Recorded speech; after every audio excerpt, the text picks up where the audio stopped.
After giving in to Marcus at the hotel and having unplanned sex with Jake, everything had become overwhelming for Kerrington. Now that Ethan was back in town, Kerrington had to decide what to do about her little secret that she had been hiding from practically everyone all these years. She knew that this would tear her family apart even more now than what it already was. Carrington didn't want her daughter to end up resenting her, nor did she want to break this unforgiving news to David. But it was time, she thought. Long overdue. And it was time for everyone to know the truth. A week later, Carrington decided to meet Ethan for dinner, drinks, and to play catch-up. After about 10 minutes of trying to find a place to park that was within walking distance, Carrington found herself contemplating about going inside. Finally, after about 2 minutes of talking herself into it, she began to walk down the dark, unknown street, heading towards a cute little restaurant that was tucked off the outskirts of Highway 285. She knew that there was no chance of running into David or Marcus down here. Once inside, she skimmed the room anxiously, and there he was, still looking the same, had not aged a bit. Carrington bit the bottom of her lip and whispered, "Tall, dark, and yummy." It had been a little over 20 years because Olivia was now 19 years old. She stared at him a little as she walked over to the table. Wow, she thought. Olivia looks just like him. They could go for twins. The warm lighting cast a soft glow over the intimate space, but it did little to ease the tension knotting in her chest. She hadn't seen Ethan in years, yet here she was, meeting him after the chaos her life had spiraled into, after the nightmare that was Marcus. Just for a split second, her mind flashed back to the hotel room, to Marcus's hands gripping her, to the fear and lust that had consumed her. She could still feel the weight of that evening clinging to her skin. And then there was David, waiting for her when she came home, suspicion written all over his face. She had fed him another lie, smooth and practiced. It was becoming second nature now, the deceit, the careful manipulation of truth. Carrington just kept going down the rabbit hole. Work ran late, she'd told him, her voice steady despite the storm raging inside her. David had stared at her for a long moment, his brow furrowed as though he was trying to decide if he believed her this time. But in the end, he didn't press further. He had stopped asking questions that led to answers he didn't want to know. Now, sitting with Ethan, she could almost feel the layers of lies suffocating her. But Ethan was different. He wasn't a part of the web she'd spun. He was a lifeline to a simpler time, and yet she wondered if she could ever let him in. Ethan smiled at her, oblivious to the turmoil she was trying so hard to hide. "You look just like I remember, Carrie," he said, his voice soft and sincere. "It's good to see you." He leaned in to give her a peck on the cheek. "I took the liberty at ordering you a drink. I hope I got it right." "Vodka and light cranberry?" he asked. Carrington forced a smile, though the warmth of his words barely reached her. She stirred her drink absent-mindedly, the ice clinking against the glass. "You too, Ethan. It's been too long. And yes, I still love a good vodka and cranberry." They both laughed softly. He studied her, his gaze lingering as if he was trying to see beyond the surface. "You seem distant," he said gently. "Is everything okay?" Her stomach tightened.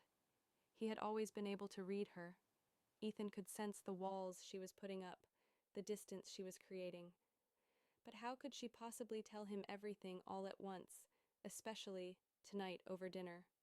How could she admit that her life had become a twisted mess of lies and secrets? That her marriage was crumbling and that she had an affair with Marcus and slept with her best friend Jake? "I'm just tired," she said, brushing off his concern. "Work has been a lot lately. You know how it is being your own boss and wearing all the hats?" Ethan nodded, accepting her answer, but his eyes remained thoughtful. "I get that. Life gets complicated. But you know you can always talk to me, right? We don't have to pretend here." His words hit her like a wave, washing over her with unexpected force. She hadn't realized how much she missed this. Someone who saw her, not the version of herself she presented to the world, but the real her, the young girl he once knew. "I appreciate that," Carrington said, her voice softening. For a moment, she let her guard down. It's just been a rough few months. I feel like everything's falling apart. Ethan leaned forward, concern etched across his face. Falling apart? How? Kerrington hesitated, her gaze dropping to her hands. Could she really open up to him?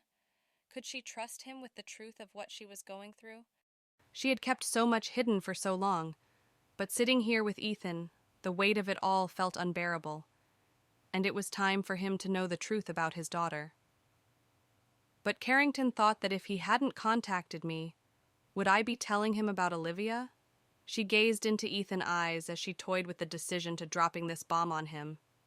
Things with David aren't what they used to be, she admitted, her voice barely above a whisper. I'm not the person I was when we first got married.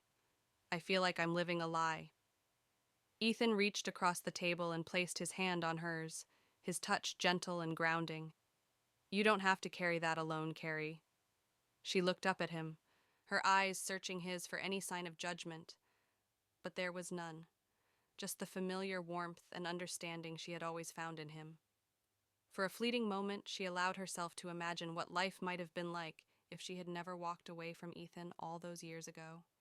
If things had been different, but things weren't different, and as much as she wanted to lean on him, she knew that bringing Ethan into her world now would only complicate everything further. I missed you, Ethan, she said, her voice trembling with emotion she hadn't expected to feel. But I'm not sure I'm the person you remember, and I'm not sure if you are prepared to hear what I have to tell you. Ethan's gaze softened, and he gave her hand a reassuring squeeze. You'll always be Carrie to me, no matter how much life changes. Kerrington smiled faintly, but the weight of her lies hung between them. She wasn't just the girl he remembered. She was a woman tangled in secrets, burdened by choices she couldn't undo. And deep down, she knew this dinner was more than just catching up. It was a reminder of the road not taken, a road she might be tempted to wander down once again. She could see it in the way he looked at her. He wanted to taste her, and she didn't know if she would be strong enough to resist his charm, especially after ordering a second drink. As Kerrington sat across from Ethan, trying to focus on the warmth of his smile and the comfort of their conversation, her phone buzzed on the table. She glanced at it, barely registering the private number flashing across the screen. Curiosity tugged at her, but as she unlocked the phone, her blood ran cold. You will regret this, and David will know all about you before it's over. How could you treat him the way that you do? You don't deserve a man like him. What the fuck, she thought. Her breath caught in her throat, the words blurred before her eyes, her heart pounding in her chest. She stared at the screen, the message burning into her mind. It had to be from Marcus. His grip on her life was tightening, squeezing out the very air she breathed. She could almost feel his presence, lurking in the shadows, watching her even now. But it didn't feel like a text from him. She reread the text message again quickly without being rude to Ethan. This message didn't sound like a text from a man. It sounded more like a text from a female. Kerrington squinted from feeling the vodka as her eyes were fixated on the last sentence. You don't deserve a man like him. For a moment the room seemed to spin, her mind racing. She had already been dreading what Marcus might do after the incident in the hotel room, and now her worst fears were materializing. He had crossed a line that night, but now this was a direct threat. If he told David, if he exposed everything, her entire life would unravel. But was this in fact Marcus? Carrie? Ethan's voice broke through the fog of her thoughts. Are you okay? Kerrington blinked slowly as her fingers tightened around the phone. She couldn't let Ethan see the panic rising inside her. She forced herself to look up, her lips curving into a smile that didn't reach her eyes. Yeah, I'm fine, she lied, slipping the phone back into her purse. Just work stuff. Another lie. But Ethan wasn't convinced.